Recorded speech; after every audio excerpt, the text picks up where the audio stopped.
to show you to make this really easy low-carb chicken coconut curry, and it's made in the slow cooker. Okay, so you're going to need 1 onion, finely sliced, 2 tablespoons of curry paste. I'm using a yellow curry paste, which is mild, but you can use your favorite. Then you need 500 grams of chicken cut into cubes. Now that's just about 1.1 pounds or 17 ounces. 400 grams of pumpkin cut into cubes, and that would be about 14 ounces. This particular one is a butternut pumpkin. There are lower carb pumpkins, like Kent I think is a bit lower, and butternut would be called butternut squash in the States, but you can use any kind of pumpkin you like.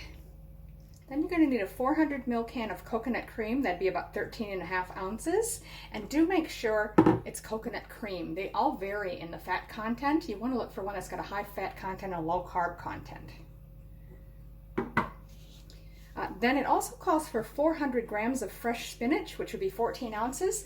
The largest bag I could find is actually only 280, and that's quite a bit, so I'm not going to quite have as much, but that'll work just fine. Then optional, I'm going to serve this over cauliflower rice.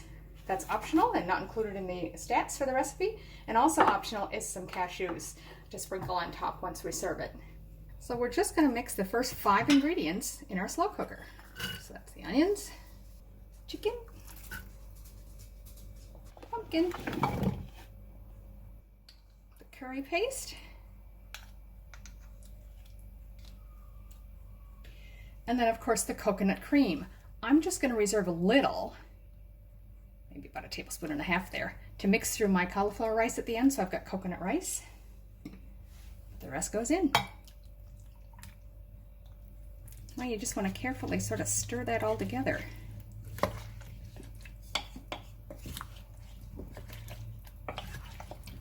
Once you've got it all blended,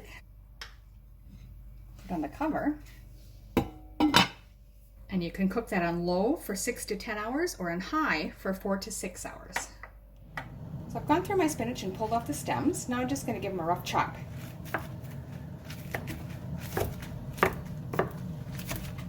Okay, so about 10 minutes or so before you're ready to serve, open it up and give everything a stir.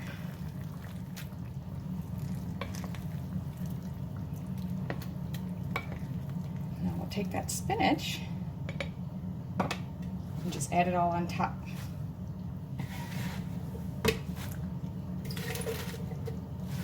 Don't worry, it'll wilt down. Now if you're using the larger amount called for in the original recipe, you might have to do this in 2 batches. Once it wilts down a bit, put the rest in. I'm just going to go ahead and cover that up again. So in about 10 minutes or so, that should wilt down nicely, which will give us time to make our cauliflower rice. So I've got a medium-sized frying pan on medium-high heat with a bit of oil in it, and I'm just going to add the cauliflower. Just cook and stir that for a few minutes, and then we're going to season it. And that's been about 5 minutes, I'd say, and I just let it sit for a moment and then stir it up again, and I'm starting to see it changing color and some slightly golden bits. So it's looking pretty good. I'm just going to season it with some salt.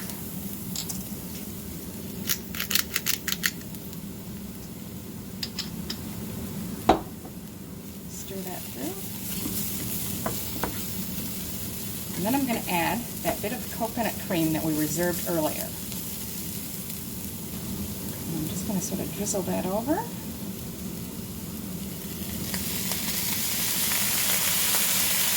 stir it through.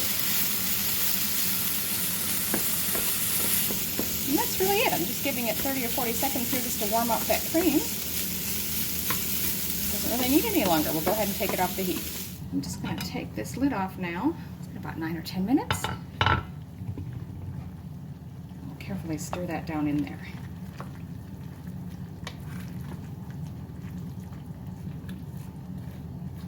And that's it then. It's ready to dish up. So then just put your rice on the plate and come over and scoop this over the top.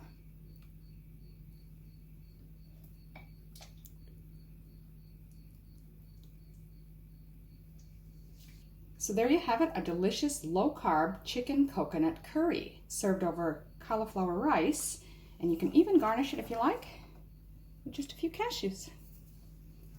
I hope you like it.